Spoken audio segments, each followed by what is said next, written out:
బాగా పండిపోయిన అరటిపండు మనం తీసుకోవడానికి ఇష్టపడము. అలాంటి అరటిపండులతో ఈరోజు మంచి టీ టైమ్ స్నాక్స్ తయారు చేసే విధానం షేర్ చేస్తున్నాను. అరటిపండు స్వీట్ బోండం తయారు చేసే విధానం చూద్దాము. చాలా టేస్ట్గా ఉంటుందండి. తప్పకుండా ఇదే విధంగా ట్రై చేయండి. ఎలా ఉందనేది కామెంట్స్లో తెలియజేయండి. లాస్ట్ వరకు కూడా వీడియో స్కిప్ చేయకుండా చూస్తూ ఉండండి. వీడియోలోకి వెళ్ళిపోదాం. హలో అందరికీ నమస్కారం. నా పేరు Anupama. Welcome to Anu's kitchen. బాగా మగ్గిపోయిన అరటిపండులతో ఈరోజు బోండం తయారు చేసుకునే విధానం చూద్దామండి. అరటిపండు ఇష్టం లేని వాళ్ళకి ఈ విధంగా తయారు చేసి పెట్టండి, అసలు వెంటనే తినేస్తారు. నేను 3 అరటిపండులు బాగా మగ్గిపోయాయి. ఇలా మగ్గిపోయిన అరటిపండ్లు మనం తినలేం కదండి, వేస్ట్ చేసేస్తూ ఉంటాము. ఇలా వేస్ట్ చేయకుండా మనం ఇలా బోండం తయారు చేసి పెట్టేసుకుంటే టీ టైమ్ స్నాక్స్గా తీసుకోండి, చాలా బాగుంటాయి. 3 అరటిపండ్లకి ఈ లాస్ట్ 2 సైడ్స్ ఎడ్జెస్ అనేది కట్ చేసేసుకోవాలి. చేసుకున్న వెంటనే కూడా పైన అంతా కూడా చెక్కు తీసేసుకొని చిన్న చిన్న పీసెస్గా కట్ చేసేసుకొని ఈ విధంగా మనం ఒక బౌల్లోకి తీసేసుకోండి.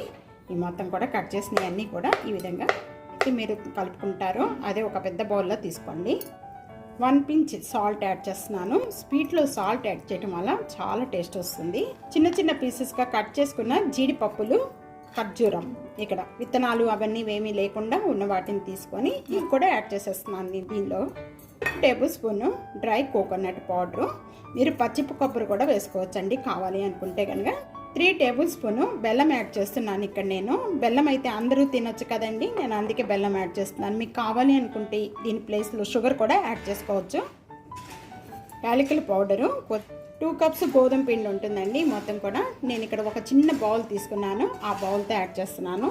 మొత్తం కూడా ఇవన్నీ కూడా బాగా కలిపేసుకుందాము. ఇక్కడ వాటర్ ఏం కూడా ఇంకా యాడ్ చేయక్కర్లేదండి. ఈ మొత్తం అరటిపండులో ఉన్న తడిలోనే ఈ మొత్తం కూడా చపాతీ పిండిలాగా కలుపుకోవాలి. బాగా బేకింగ్ సోడా యాడ్ చేస్తున్నాను. పిండి టైట్గా అనిపించింది అంటే ఇంకా 2 అరటిపండ్లు యాడ్ చేసేసి కలిపేసుకోండి. అదే లూజ్గా అయింది అంటే కనుక కొద్దిగా గోధుమ పిండి యాడ్ చేసేసుకోండి. దీంట్లోనే 1 టేబుల్ స్పూను నెయ్యి కూడా యాడ్ చేస్తున్నానండి. నెయ్యి వేయటం వల్ల చాలా టేస్ట్ వస్తుంది. నెయ్యి కూడా యాడ్ చేసేసుకొని మొత్తం కూడా బాగా కలిపేసుకుందాం. డ్రై ఫ్రూట్స్ అన్నీ కూడా యాడ్ చేసుకోవచ్చు. అవి మధ్యలో బోండం తింటూ ఉన్నప్పుడు మధ్యలో తగులుతూ ఉంటాయి, చాలా బాగుంటుంది. మీకు ఏ సైజులో కావాలి అనుకుంటే ఆ సైజులో ఈ విధంగా ఉండలన్నీ కూడా తయారు చేసేసుకొని సైడ్ పెట్టేసుకుందాం. ఆయిల్ బాగా కాగిపోయిన వెంటనే కూడా మీడియం ఫ్లేమ్లో పెట్టుకోవాలండి.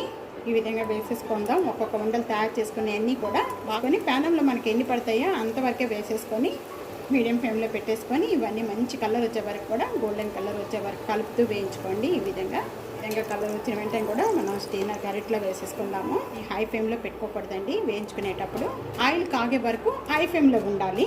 అప్పుడు బోండాలు వేయించుకునేటప్పుడు మీడియం ఫ్లేమ్లో పెట్టుకొని వేయించుకోవాలి. ఈ విధంగా కలర్ వచ్చే వరకు కూడా వేయించుకోవాలండి. చూస్తున్నారు కదా, చాలా టేస్ట్గా ఉంటాయి. ఇవన్నీ ఒక బౌల్లో తీసేసుకుందాం. ఇవన్నీ వేగినవి కూడా